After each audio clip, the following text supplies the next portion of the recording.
4, slight occasional rain with moderate, becoming dry and good. Risk of fog. Alpha 5. Variable 4, slight, dry and good.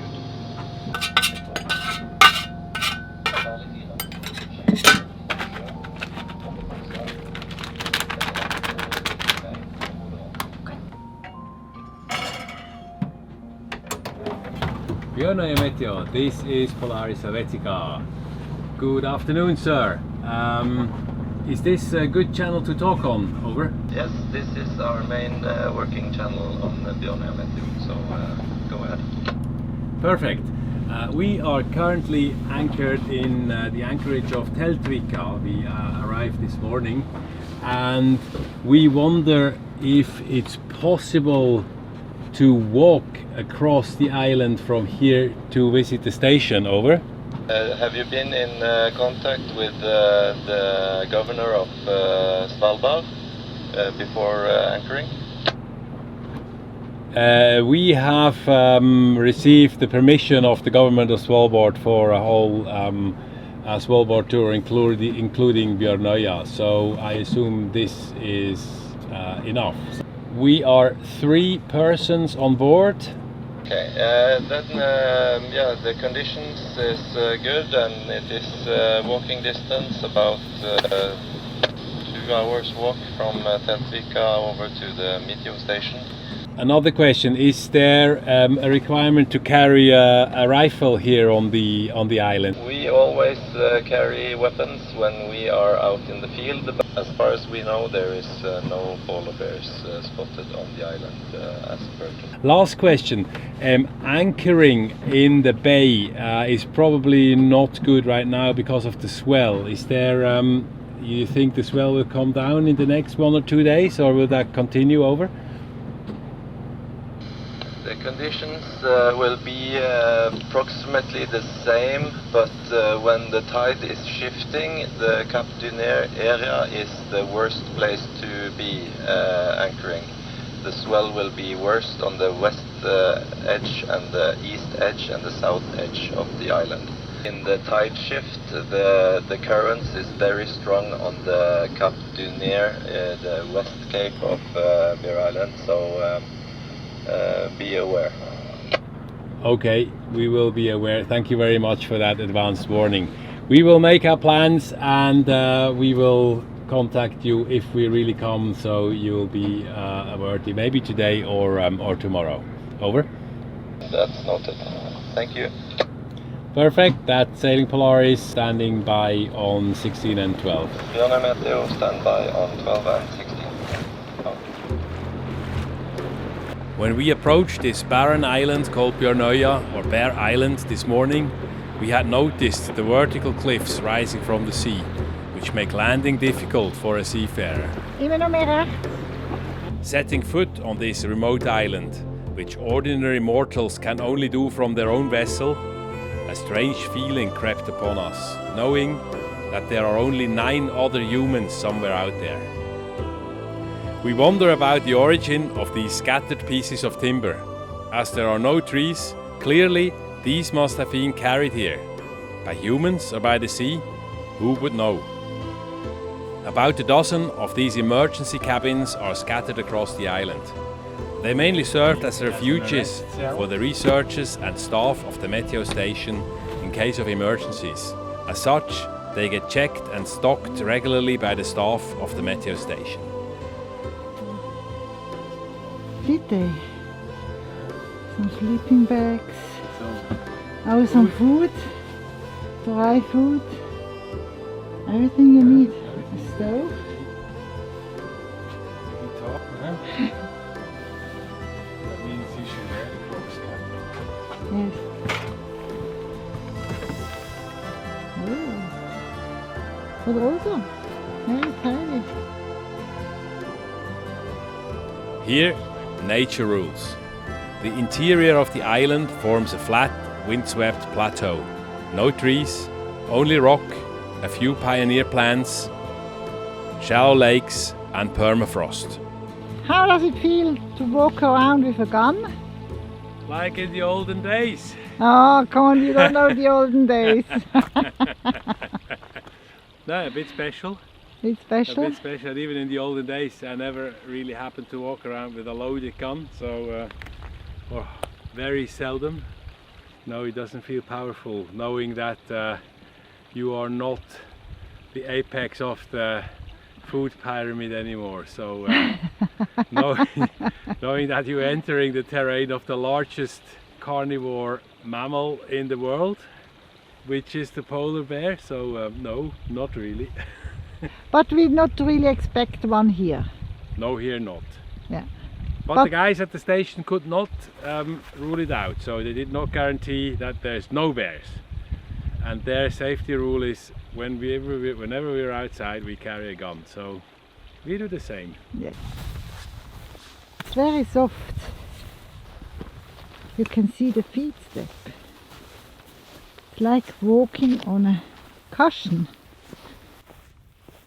Bjørnøya, which sits in the middle between Norway and Spitsbergen, is surrounded by two of the most unforgiving oceans on the globe. It entered the European maps when Dutchman Willem Barents passed here in 1596. Reportedly, his crew met the polar bear on the shoreline.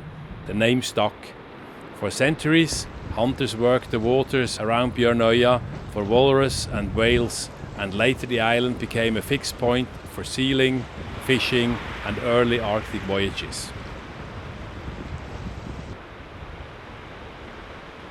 The weather shifts with little warning. Fog builds fast, even in the summer months. Winter brings long darkness, heavy storms and drifting ice. The sea around Bjørnøya rarely freezes, yet pack ice reaches and it closes it often enough. When it does, polar bears arrive with the edge of the ice, rest on the cliffs and hunt seals along the drift ice.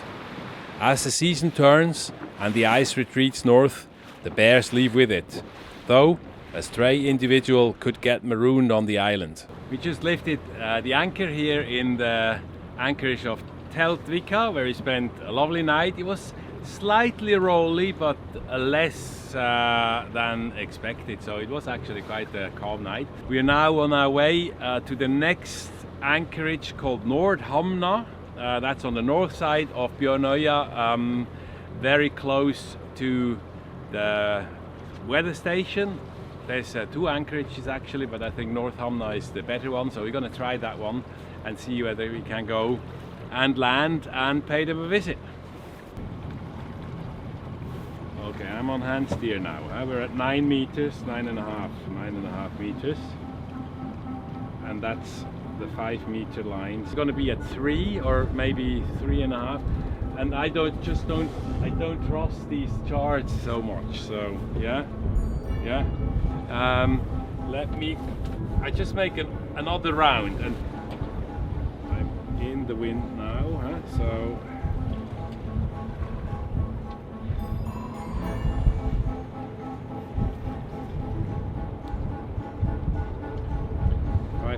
Meters, 6 meters. Yeah. Orange is hitting the water now, that's 15.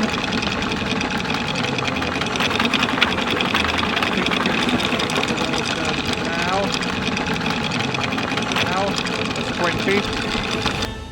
Okay, that's 30. Okay, perfect. Now we're going to let ourselves drift back until. Now tell me what you see on the chain when it starts tightening. Yeah, I can't see it moving either, so I rev it up a bit. That's 1,450, 1,5. So I think now we just put the snubber on, and that will give us another few meters, and we should be fine. Depth now is 6 meters where we are, 5.8. So I think that should be okay.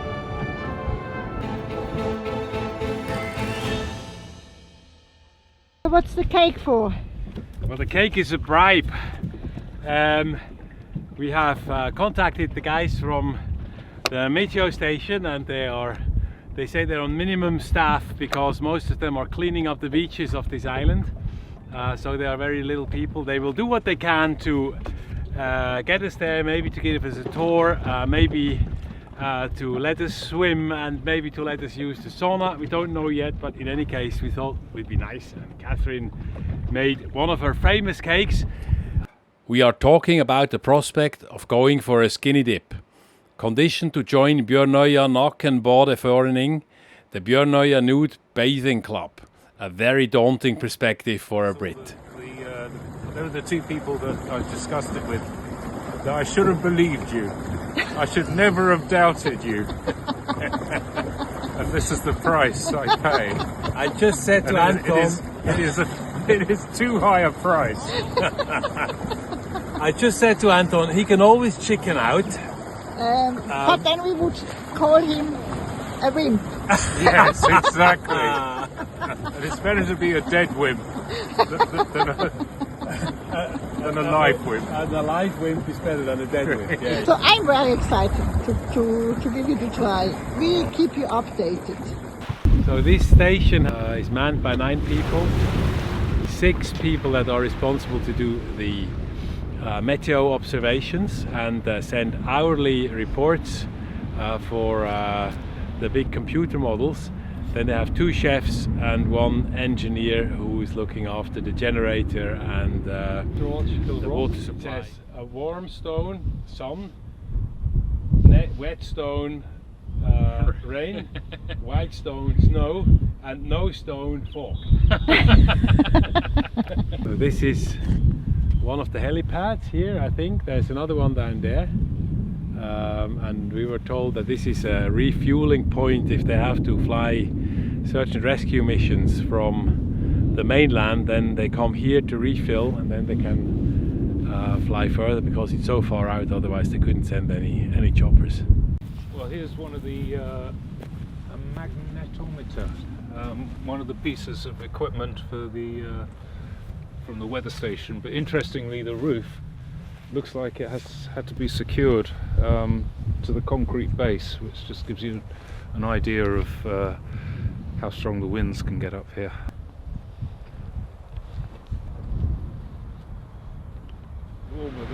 So Anton just mentioned there's some snow, and that's where we are going to take a bath. Just a dip into water, a skinny dip actually. And there's the sauna. No, over there. There's the sauna.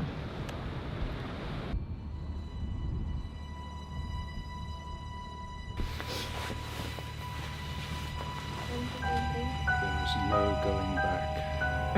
No. No. It's a one-way street. And you got the t-shirt and the hat. Yes, I got the t-shirt, I got the hat, I got hopefully a diploma. I've been there. I think we have to put in 2 locks. Right. Do you want another one? They are inside here. Inside, okay. Very generously, the staff of the Meteo station offers us to enjoy their sauna. And they had even fired up the stove for us. So we only have to keep it going.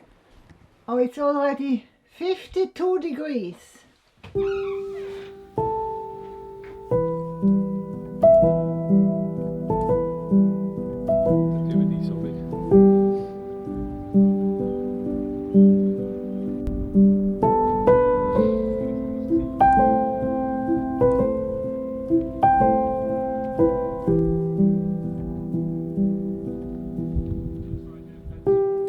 Before you find out about the rite of passage to become members of the most exclusive swimming club in the world, we'd like to thank you for watching this video.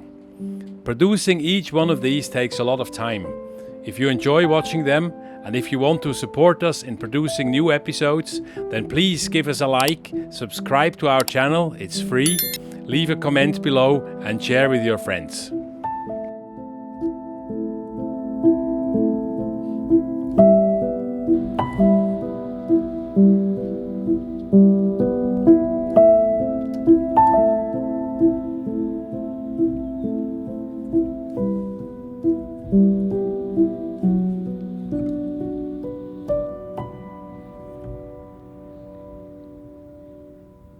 And are you ready? I think so, yes. So, Anton? Yeah, well, I don't know what. I'm trying to find my towel. Is it outside? Yes, it's outside. Do you want a coat? Well, you're wearing it, so I think that's. Just hurry up, it's cold. Here are our lifeguards, witnesses and referees, so that we've done it. Ready for action. Operations manager. Operation manager and station chief. Fantastic. Okay. And a professional lifeguard. And a professional. Okay, so nothing can go wrong. What can possibly go wrong? This is more unique to get ashore in the Spare Island than the rest of Svalbard. So, yeah. Okay. Take it out.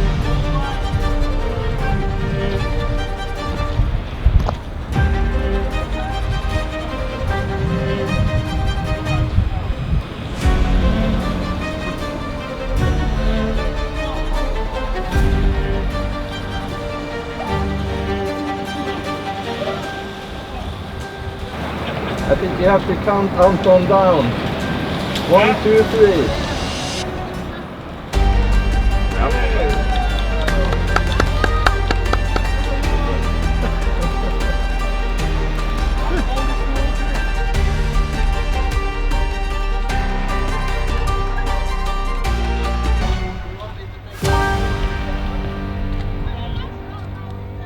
A little video before it steams up. It doesn't steam up. It's a bit cool. Oh. We already had a whale of a time here at the station, but what follows after a cup of coffee is more than the icing on the cake. Bjørn, the station chief, gives us a full tour of his realm. Chef, and we have a medium frequency, and we also have the airbag for airplanes. Okay. Yeah. So we have This one. is for airplanes. With, Right. We have a standard frequency, and we also have on the top there's a channel 2. Yeah. We can talk to the scientists and the birds. To the bird. They have their own The own frequency there. frequency, Yeah. So it's. So you all need the radio license here when you work, or is that just? I guess I'm the only one that's having a radio license. It's called General Operators Certificate. GOC. Yeah. So I'm the only one that works on the boat. we get trained So, here. Yeah. So they don't need to have it for this job for announcing the weather. Yes. Okay. So yeah, that's yeah, okay. So we gotta. Yeah. So do you read out the weather as well? Yeah. Okay. Yeah. Yeah. 2 times. I think it's 10 past 12 day and night. Walk to another building without having to feel the polar bears. Okay. Yeah. We are our picture with the king and the queen will be here. Ah, Yeah. so Yeah. Like a competition, who gets the balloon that goes the farther, highest. the highest one. Yeah. So I guess it's some records. This is 40,000. Oh, that's the Area. area. Yes. Bjørnøya is in Charlie 4. Yes. Yeah. Okay. Now I get it. Okay. That's why. Yeah. Could easily be mistaken for a Vietnam movie or something. Yeah. Exactly. So that's it. Okay. This is our local pub. We call it in Norway is finreis. They're fine work. Yeah. Shed or something. Wow. This is the welfare. Like for if you want to cut your fingers or make a. Yeah. Oh, first the most difficult thing is probably get the wood on the island. Yeah. This is the main boat. Yeah. Polaris they filmed it in the tuk-tuk, yes. Tuk. Carriage, yes, The royal carriage. This one now, yeah, that's a new name for it, the royal carriage. I'm just happy that because they usually make some funny names. Yeah. Have you all seen the Top Gear movies when they open and closes one of the doors? And I said, we can use the trailer and go back on the tractor and he can sit on that one. Good I idea. don't know quite how they've managed this, but it's not very easy. So I knew there was tuk-tuk and that's just all this. We're putting down the snow markers in the winter. Yeah. We got the hippie machine. And we got parts for the boats and the tractor. Over here, we get this one if the toilets get clogged. Easy access. Yes. And you can use them as a heating element. Yeah. We found some, they were 300 watts. Big balls. So we have skis. And this is the old ventilation system. So just to be sure that no one's going to mess it up. Oh, you really have a lot of ski. Oh, and you can do some ice fishing as well. This is one of the guys, he applied for this job just because of the fishing in the water. Oh yeah, the shooting range. Always when you're on a boat we have to use, we were 200 boats going down south, so we had to wear one each. Now we are using Starlink. Yeah.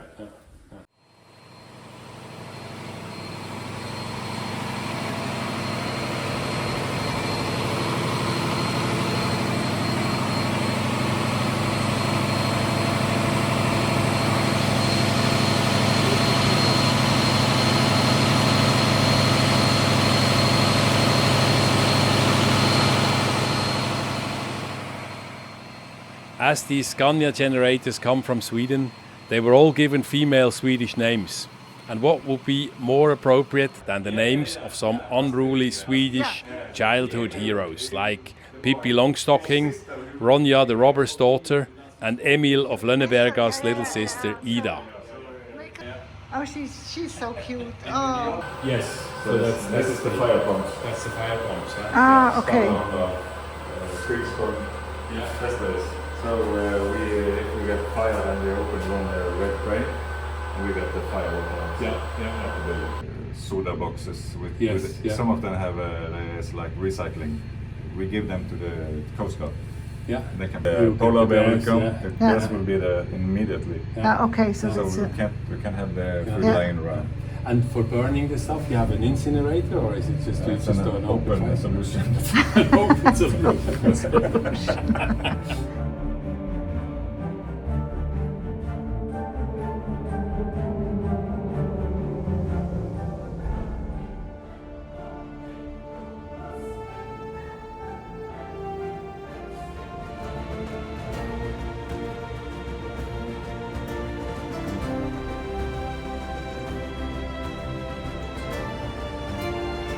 On our way back by dinghy to Polaris, which is anchored around this small headland in Nordhamna, we noticed that the northerly swell has significantly increased, but our trusty e-propulsion electric outboard takes us back safely. This will be a rolling night.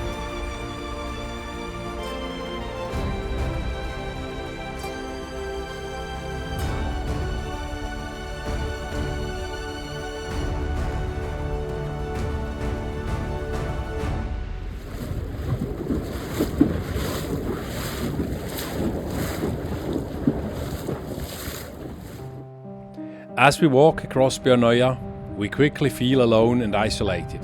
The wind, the cliffs, the endless sea, everything tells us this is a place shaped by nature, not by people. But then we stumble upon something small and quiet, a line of stones, a sunken mound, a shape the earth hasn't forgotten, a grave. The first time I found one, I stopped without knowing why. There was nothing grand about it, no marker, no name, but I could feel the weight of someone's life behind those stones. For centuries, whalers, hunters and trappers lived and died here. Many never made it off the island. Their shelters are long gone, their tools scattered or swallowed by moss. Yet these resting places remain. Standing there, I imagined the moment they arrived, the cold shock of the wind, the emptiness of the landscape, the rough hope that the Arctic would reward the immense risk they took. Some found fortune, others found only hardship. A few stayed forever. Bjørnøya has a way of stripping things down to what matters. The graves remind me that this harsh, magnificent island once carried human dreams and human loss. And as the seabirds cry above and the surf pounds the cliffs, I feel a quiet connection to those who came here before, who faced this same wind, this same loneliness, this same wild beauty. We think the plane wreck from the Second World War is just ahead of us. right down there. That's debris of a World War II German plane, and if you look around a bit, you may agree that it's probably not easy to have landed a plane on here, so that's why it crashed. Probably not. There's another part of the fuselage. You still see the aluminium, heavily corroded, but there's still the rivets in, and that's quite interesting. By the way, they all survived, so no one died here. Wow. And then we see the two engine blocks. One is here, and a wooden prop, as we can see, just comes out here. One engine block, and the other engine block. I think that's part of the engine cooling system here again, with the stack. And then the wings.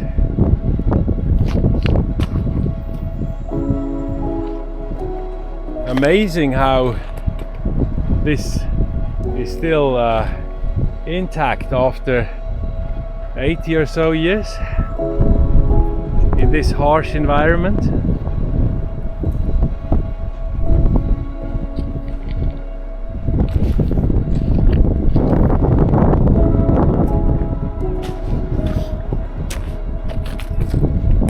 And that's one of the ailerons. Think of a landing gear here. I think having the landing gear here, maybe or maybe not, this is part of the wheel, perhaps. This is a part as well, some aluminium part. So I think Catherine is now, and Anton, then are probably, I would say, 150 meters off. So that must have been quite a high impact landing, that the debris flew down that far. That bird calmed down. We're obviously not in danger anymore.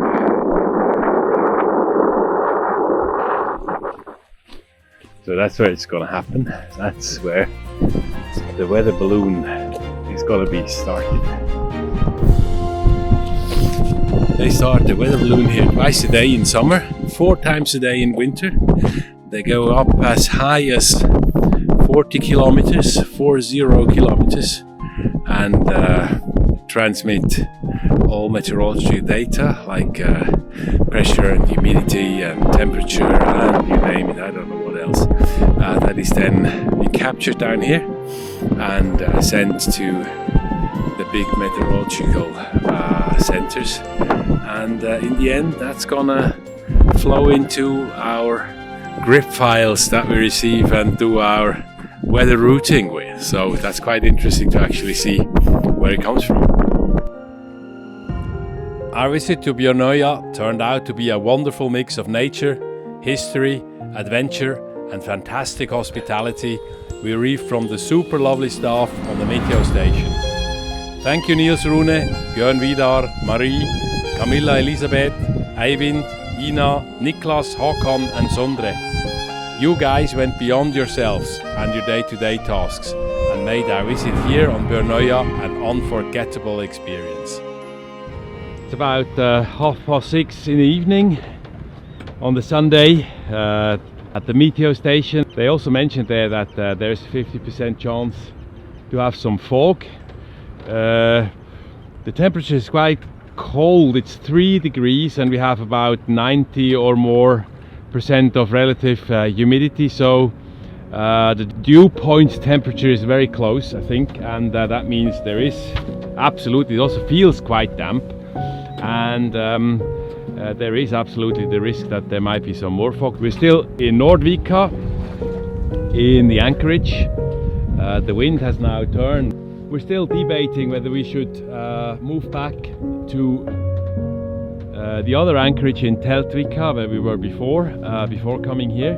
It's certainly less exposed than here, although the wind shouldn't pick up more. We should have like maybe 7 to 10 knots, which is not a lot, and there won't be I think a big swell developing. I'll have to find out what the mood of the crew is and the mood of the captain is, whether we want to go there or whether we just hang out another night here. Early morning tomorrow, 5 o'clock, we plan to leave for Spitsbergen, the main island, and to Hornsund. So that's the idea.